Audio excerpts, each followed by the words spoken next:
জানালা দিয়া মা তাকায় আর বলে, আমার বাবারে কোথায় নেও? বলে, জানাজা দিয়ে কবরে রাখবো, নিয়ে যাইতেছি। মা ডাক দিয়ে কয়, আমার বাবাই যাবার রাতে আইসা আম্মু কয়ে ডাক দিত, আজকে রাতে কে আমার আম্মু বলে ডাকবে? আমার বাবারে তো নেও, তবে শেষবারের মতো একটু চেহারাটা দেখাও। কাফনের মুষ্টি খুলিয়া তোমার আমার চেহারাটা মা দেখবে আর কাঁদবে আর বলবে, রে মালিক, আমারে আর আম্মু বলে ডাক দেওয়ার তো কেউ নাই। ওরে, তোমাকে কবরের মধ্যে জানাজা দিয়া যখন রাইখা সবাই পাড়াইয়া পাড়াইয়া মাটি দিয়া চলে যাবে, ওই কবরে এখন তুমি আমি একা হয়ে যাব। ডানে মাটি, বামে মাটি, উপরে নিচে মাটি, অন্ধকার। এমন এক হালাত হবে, দুইজন ফেরেশতা আসবে প্রশ্ন করার জন্য। ও যুবক, যদি দাড়ি ছাড়া কবরে যাও, নামাজ ছাড়া যাও, নবীজি বলেন আমার আল্লাহ রাগ হয়ে বলবে, রে কবরের ফেরেশতাই নাফরমানের ধর, কবরের ভেতরে জাহান্নামের আগুন জ্বালায় দাও। দুনিয়াতেই নাফরমান আমার দেওয়া পানি, আমার দেওয়া সূর্যের আলো, চাঁদের আলো, নদীর মাছ, গাছের ফল, জমিনের ফসল খাইয়া আমার হুকুম মতো নামাজ পড়ে না, সারা রাত মোবাইলে গুনাহ করেছে। আল্লাহ রাগ করিয়া শেষে বলবেন, কবরের মাটি এই নাফরমানের দুই দিক থেকে জোরে জোরে চাপ দাও। এত জোরে চাপ দিবে পাঁজরের হাড় চুরমার হয়ে যাবে। বাবা, একটা মশার কামড় সইতে পারো না, বেতের বাড়ি সইতে পারো না, গুনাহ নিয়ে কবরে গেলে জাহান্নামের গরম কেমনে সহ্য করবা? ও পর্দার আড়ালের মা বোনেরা, বৃদ্ধ বাবাজিরা, আপনাদের মতো কত মা কত বোন এখনো আছে পর্দা করে, নামাজ পড়ে, মোবাইলে সময় নষ্ট করে না। ভিন্ন মা বোনেরা কেন মার্কেটে মার্কেটে ঘুরিয়া বেগানা বখাটের নজর দিয়া নিজেও ক্ষতিগ্রস্ত হন? আপনার সন্তানের ভবিষ্যৎ নিয়ে কি ভাবেন না? আপনি মরে গেলে সন্তান এক সময় তো গর্ব করবে, আমার আব্বু আম্মু বড় ভালো ছিল, কোনোদিন আব্বু আম্মু তর্ক করে নাই, মোবাইলের সময় নষ্ট করে নাই, মা বাবা নামাজ পড়তো, আমাকেও নামাজের দাওয়াত দিত। এক সময় সন্তান দোয়া করবে। আর যদি ভালো চরিত্র দিয়া যেতে না পারেন, সন্তান এক সময় ধিক্কার দিয়া বলবে, আমার আব্বু আম্মুর চরিত্র খারাপ, আমি কেমনে ভালো হব? আমার আব্বু আম্মু সারাদিন ঝগড়া করতো, গালাগালি করতো, মোবাইল নিয়ে ব্যস্ত থাকতো, বেগানার পেছনে দৌড়াইতো, নামাজ নাই, রোজা নাই, আমাকেও কোনোদিন ভালো পথে ডাকে নাই। ওই মা বাবাকে ধিক্কার জানাবে। অতএব মা বোনদেরকে অনুরোধ করে বলবো, বাবাজিদেরকেও বলবো, এখনো সময় আছে, তওবা করেন। আর কোনোদিন নামাজ ছাড়বেন না, বেপরদায় চলবেন না। মা বাবার দোয়া নিয়া, শিক্ষকের দোয়া নিয়া, ওলামায়ে কেরামের দোয়া নিয়া, ও যুবক, তুমিও চলবা নবীর আদর্শে, আর দাড়ি কাটবা না, নামাজ ছাড়বা না, বেপরদায় চলবা না। তওবা করার মতো যদি নিয়ত হয়, মুনাফিকি যদি না থাকে, খাঁটি তওবার নিয়তে দুটো হাত আল্লাহকে দেখায় দাও। আয় আল্লাহ, হাতগুলো কবুল করে নেন, তওবা কবুল করে নেন। তওবার উপরে মজবুত হইয়া আমাদেরকে রসুলের আদর্শে চলার তৌফিক দান করেন, আমিন। আচ্ছা বলেন তো, আমার এই যে আমি এতক্ষণ বয়ান করলাম, কষ্ট হলো, আমি কিন্তু একজন হুজুর। আপনাদের বলছি হুজুর হন, বলি না। আমি কওমি মাদ্রাসার সন্তান। আমি একবারও বলছি স্কুল বন্ধ করে মাদ্রাসায় যাইতে। আমি তাবলিগের লাইনের সন্তান। আমি একবারও তাবলিগে যাইতে বলছি? আমি পীরের মুরিদ। আমি একবারও পীরের কাছে যেতে বলছি না। আমি কি বলতে চাই, ও যুবক বাবারা, তুমি ডাক্তার হও, স্কুলে পড়ো, কলেজে পড়ো, ইঞ্জিনিয়ার হও, প্রফেসর হও, ওসি হও, ডিসি হও, এসপি হও, বেয়াদব হও না। আমি তোমাকে তোমার লাইনে রেখে পরামর্শ দিতে আসছি যে ওখানে থেকেই তুমি জান্নাতের পথে আগায় যাও। যুবক বাবারা বলো তো, তোমার লাইনের কোনো যুবক কি নামাজি নাই? বাস, ওয়াজ শেষ, এটাই আসল ওয়াজ। তোমার মতো যুবক যদি ব্যবসা করে, চাকরি করে, র্যাব, আর্মি, পুলিশ, বিডিআরের, দাড়িওয়ালা নামাজি নাই? তুমি পারো না কেন? এখানে আমার ওয়াজ, এটাই আসল ওয়াজ।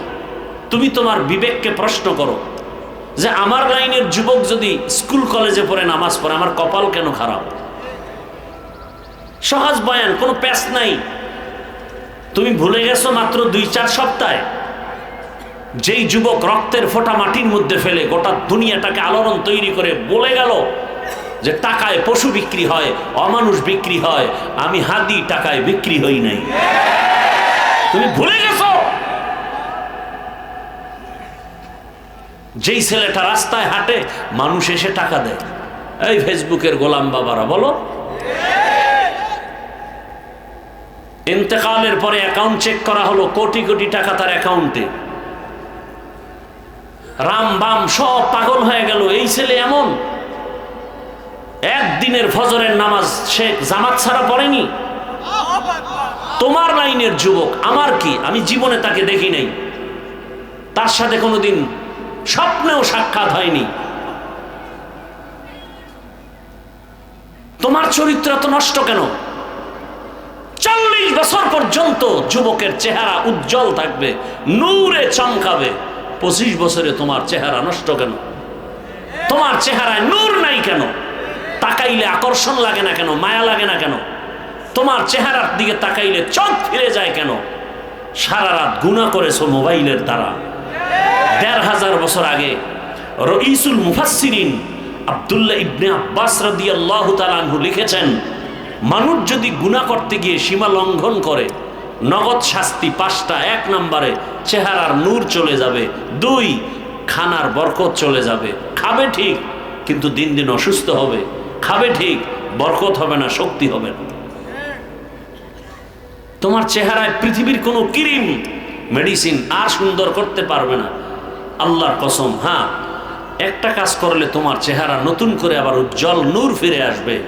5 বেলা রুজু বানায় 5 ওয়াক্ত নামাজ পড়ো, তোমার চেহারা আগের জায়গায় চলে আসবে, কিচ্ছু দেওয়া লাগবে না। কালো হলেও চেহারার মধ্যে নূর চমকাবে, আকর্ষণ বাড়বে। কোন মেডিসিন তোমার চেহারা সুন্দর করতে পারবে না।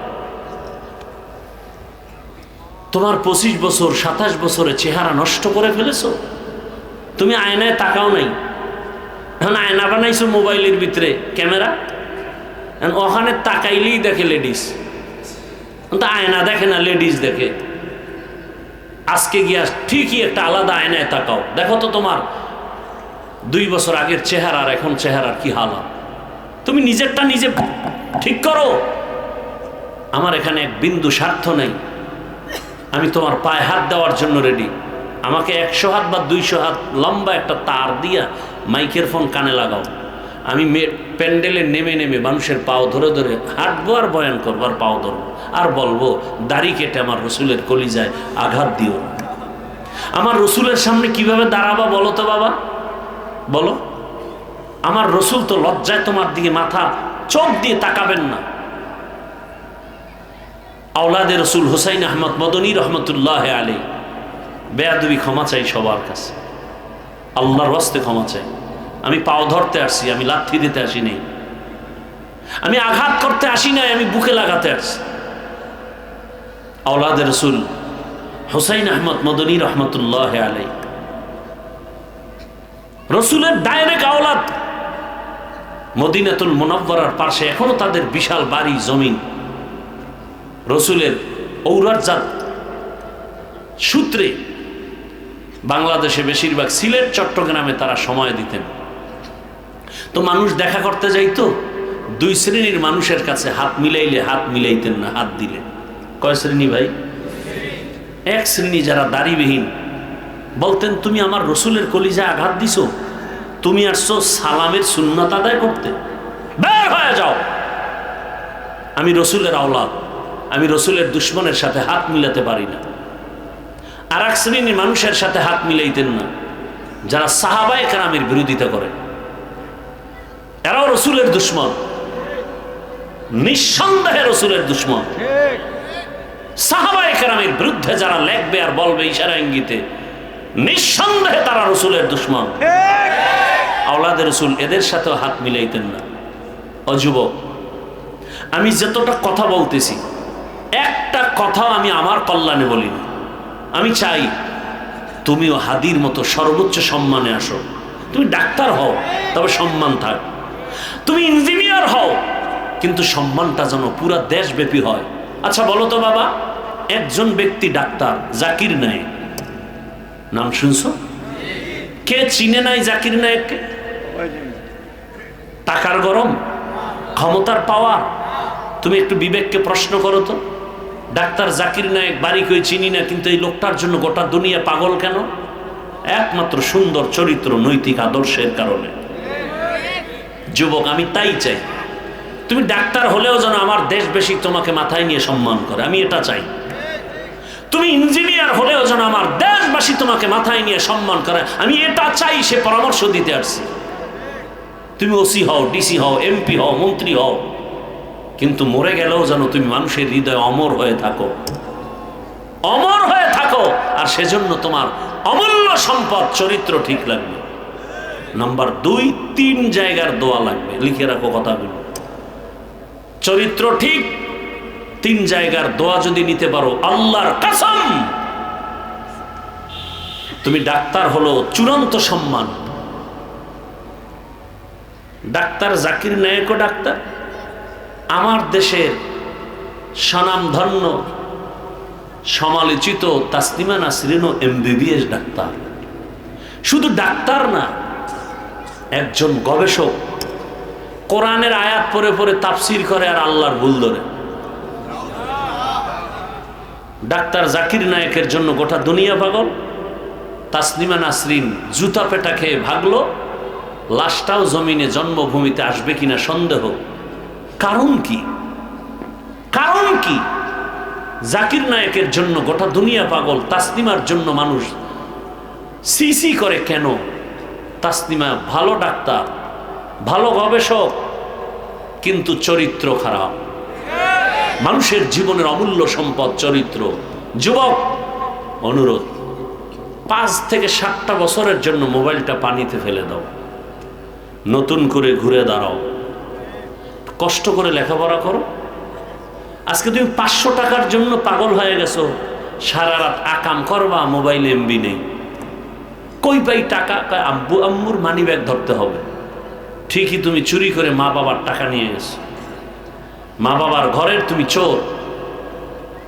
এই 500 টাকার জন্য 5 থেকে 7টা বছর কষ্ট করে লেখাপড়া করে একটা স্থানে আসো, এই পরিমাণ হালাল টাকা তোমার দিকে আসবে, 2 হাত দিয়েও টাকা নিয়ে শেষ করতে পারবা না। আমি চ্যালেঞ্জ দিচ্ছি।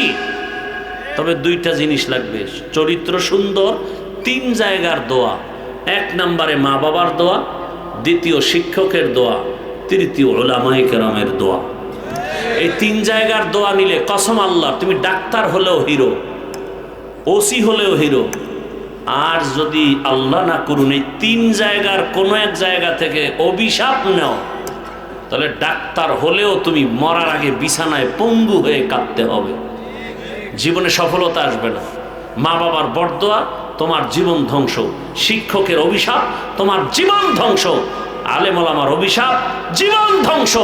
আজ আমার দেশ এত এলোমেলো কেন? একমাত্র উলামায়ে কেরামের সাথে বেয়াদবি করার ফলাফল।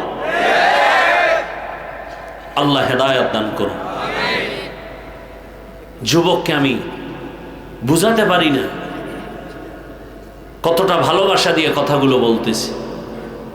যুবক সে মোবাইল নিয়ে ব্যস্ত, নিজের হাতে নিজের জীবনকে ধ্বংস করে ফেলতেছ। আজকে চোখের পাওয়ার দুর্বল, হার্ট দুর্বল, কিডনি দুর্বল। যুবক, গুগলে আজকে বাসায় গিয়ে সার্চ দিবা, টাচ মোবাইল চালালে দেখলে শরীরের কি কি অঙ্গের ক্ষতি হয়। চিকিৎসা বিজ্ঞানীরা কি বলছে দেখো। আমি হুজুরেরটা বাদ দাও, চিকিৎসা বিজ্ঞানীরা কি বলছে লেখা আছে দেখো। তোমার মতো যুবক গোটা দেশবাসী তাকায় আছে, তোমার থেকে কিছু চায়, সুন্দর আদর্শ। আজ তোমাকে দেখলে মুরব্বীরাও চোখ ফিরায় নেয়। কত বড় বেয়াদব, মুরব্বীদের সামনে বিড়ি টানে কি নাই? আল্লাহ হেদায়েত দান করুন। এজন্য নবী বলছেন, দুনিয়ার সবাইকে বেজার করা যাবে, আল্লাহকে বেজার করা যাবে না। কেন? আমার আল্লাহর মতো আপন কেউ নাই। এরে আমার যুবক, একটা কথা অন্তরকে বুঝাও, ঘুমের মধ্যে তোমার মতো যুবকের লাশ, গাড়ির নিচে যুবকের লাশ, পানির নিচে যুবকের লাশ। আজ এখানে বয়ান শুনো, কাল এই টাইমে তুমি সুস্থ জিন্দা থাকবা কোনো গ্যারান্টি নাই। আর গ্যারান্টি তো এমনিই নাই। দুই মরণ অস্ত্র লয়ে খালি দৌড়, একটা ডাইরেক্ট আর একটা কি ইনডাইরেক্ট। ডাইরেক্ট মরণ অস্ত্রের নাম বাইক। কি কয় তোমাকে এলাকায়? এই যুবকরা আমার একটা সত্য কথা বলো তো, বাইক, ভ্যান, রিক্সা, ট্রাক, বাস, হেলিকপ্টার, এরপরে বিমান, লঞ্চ, স্টিমার, এই সবগুলোর গড়ে কোনটায় মানুষ বেশি অ্যাক্সিডেন্ট হয়ে মরে বলো? দেখছেন নি কারবার কি? ফেরাউন্নারে আজরাইল জিগায়, এই মালিকের হুকুম না মানলে কি হইব? কয় নীল লোহিত সাগরে চুবাইয়া সাইজ করা দরকার, কয় একটু লিখে দাও। আমার মন চায় তোমাদের থেকে লিখিত নিতে, লিখে দাও বাইকে মরে। যেদিন মরবা কাগজটা নাকের সামনে ধরুন, গড়ে মানুষ মরে বাইকে। তো সেই বাইকে তুই চলো না, মায়ের থেকে ডেলি বিদায় নিয়ে যাবি যুবক, যে মা ফেরত আসতে নাও পারি, কারণ ভালো কামে তো যাও না, যাও তো আকাম করতে। আর বাইকে উঠলেই তো শরীরে খালি আগুন, পেছনে যদি বিপরীত পার্স থাকে তো আরো আগুন। এটা হলো ডাইরেক্ট মরণাস্ত্র, আর মোবাইল হলো ইনডাইরেক্ট মরণাস্ত্র। কিডনি খাবে, হার্ট খাবে মোবাইল, চোখ খাবে, ব্রেন নষ্ট করবে, চরিত্র নষ্ট করবে। এক কথায় তোমাকে মোবাইল এমন এক অস্ত্র, অমানুষ বানায় দিব। অমানুষ, তুমি মানুষ না। আল্লাহ হেদায়েত দান করে। ও যুবক বাবা, কাল মরণের খবর হয়ে যেতে পারে মরণের ঘুমের বিছানায়। সকাল 11টায় আম্মু জান ডাকবে, বাবা ওটার কত ঘুমাবি? জবাব নাই। মায়ের অন্তরে একটা দাগ কাটে যাবে, যে মনে হয় না জানি বাবার কি হয়ে গেল। দরজা লাথি দিয়া খুলিয়া দেখবে, পুরা বডিটা টাচ করে দেখবে বরফের মতো ঠান্ডা, পাথরের মতো শক্ত। ও যুবক, একটু চিন্তা করো না। মা চিল্লায় বলবে, কে কোথায় আছো? আসো, আমার বাবা দুনিয়ায় নাই। তোমার বাবারও দেখবা, আমার মাওলা যদি কুদরতের রাস্তা খুলে দেয়, তাকায় দেখবা, কুদরতি ভাবে দেখবা বাবা এসে কাঁদতেছে। এই শীতের মধ্যে রাতের বেলা ঘুমের মধ্যে মা খোঁজ নেয়, যদি দেখে গায়ে ল্যাপ কম্বল নাই, মা আইসে একটা ল্যাপ দিয়ে দেয়, কম্বল দেয়। কিন্তু কালকে যদি মরে যাই, আমার মা বাবায় আমার গায়ের গেঞ্জিটা বেলেট দিয়ে কেটে রাখবেন, আমার হাতের ঘড়িটা আর একজনের হাতে দিয়া বলবে এটা হাফিজুর রহমানের ঘড়ি না। বন্ধুটা আমার আপনজন মোবাইল থেকে নাম্বার ডিলিট করে বলবে বন্ধু নাই, নাম্বার রেখেও লাভ নাই। যুবক, দুইটা চোখ বন্ধ করে একটু খেয়াল করো না।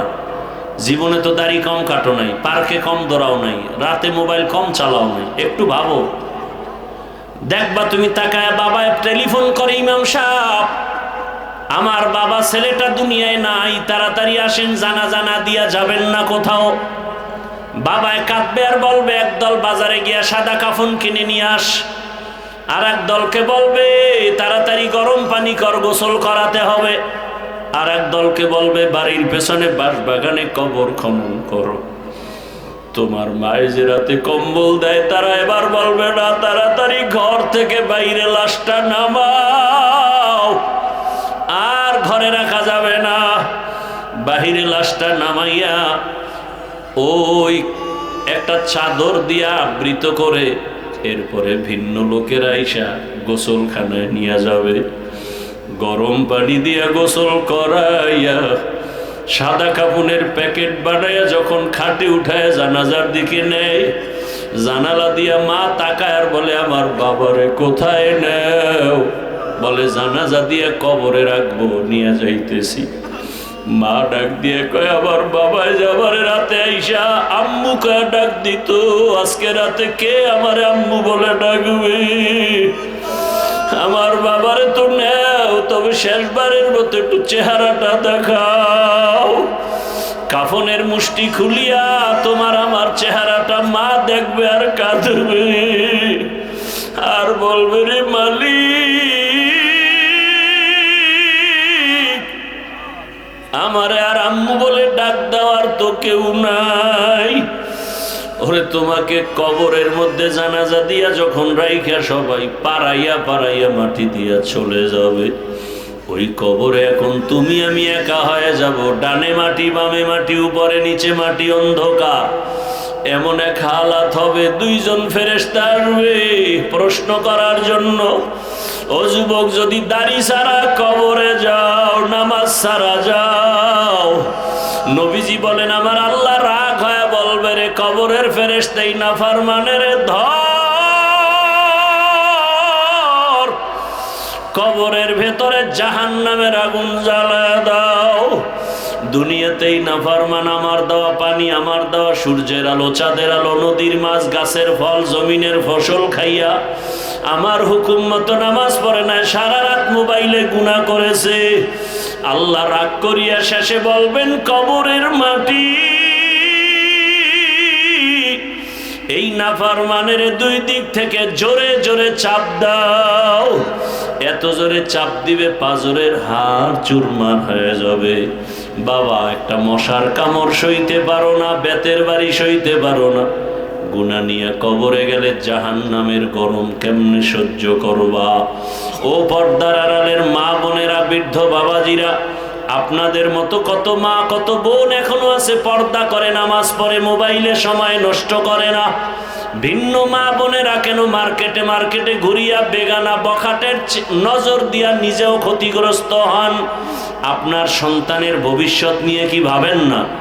আপনি মরে গেলে সন্তান এক সময় তো গর্ব করবে, আমার আব্বু আম্মু বড় ভালো ছিল, কোনোদিন আব্বু আম্মু তর্ক করে নাই, মোবাইলে সময় নষ্ট করে নাই, মা বাবা নামাজ পড়তো, আমাকেও নামাজের দাওয়াত দিত। এক সময় সন্তান দোয়া করবে। আর যদি ভালো চরিত্র দিয়া যেতে না পারেন, সন্তান এক সময় ধিক্কার দিয়া বলবে, আমার আব্বু আম্মুর চরিত্র খারাপ, আমি কেমনে ভালো হব? আমার আব্বু আম্মু সারাদিন ঝগড়া করতো, গালাগালি করতো, মোবাইল নিয়ে ব্যস্ত থাকতো, বেগানার পেছনে দৌড়াইতো, নামাজ নাই, রোজা নাই, আমাকেও কোনোদিন ভালো পথে ডাকে নাই। ওই মা বাবাকে ধিক্কার জানাবে। অতএব মা বোনদেরকে অনুরোধ করে বলবো, বাবাজিদেরকেও বলবো, এখনো সময় আছে, তওবা করেন। আর কোনোদিন নামাজ ছাড়বেন না, বেপরদায় চলবেন না। মা বাবার দোয়া নিয়া, শিক্ষকের দোয়া নিয়া, ওলামায়ে কেরামের দোয়া নিয়া, ও যুবক তুমিও চলবা নবীর আদর্শে, আর দাড়ি কাটবা না, নামাজ ছাড়বা না, বেপরদায় চলবা না। তওবা করার মতো যদি নিয়ত হয়, মুনাফিকি যদি না থাকে, খাঁটি তওবার নিয়তে দুটো হাত আল্লাহকে দেখায় দাও। আয় আল্লাহ, হাতগুলো কবুল করে নেন, তওবা কবুল করে নেন। তওবার উপরে মজবুত হইয়া আমাদেরকে রসুলের আদর্শে চলার তৌফিক দান করেন, আমিন।